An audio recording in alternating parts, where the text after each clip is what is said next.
Snig na Braču. Je matva, sud svita i snig, debo to je isto, za jedno težaško misto, za jednu težašku fameju uvalitu maneju. Jer kad snig zamete, ko će ti pomoć? Ko će ti u kuću po snigu doć? Ko kroz ponistru povirit kad stane mest?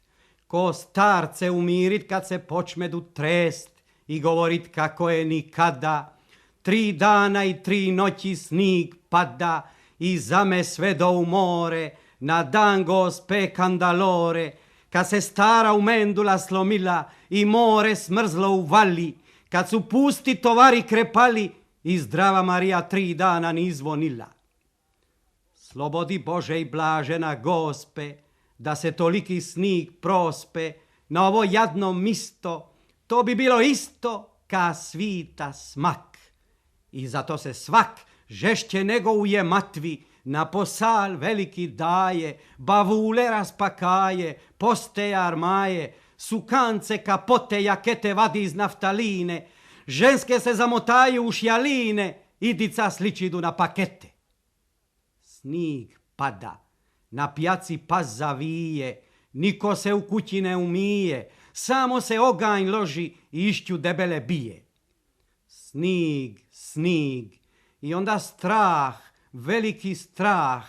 Spomeni se čoviče da si prah, kaj ovi snig, na kojem ti se može kolino obrnut i ruka puknut, može ti krv zatrnut i grlo zamuknut.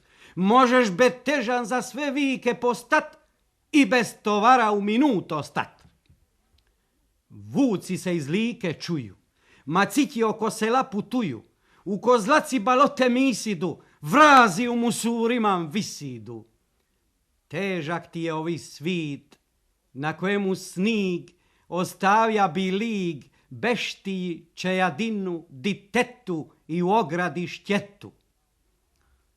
A za onega ki je zalega, snig kad pade, već nima nade.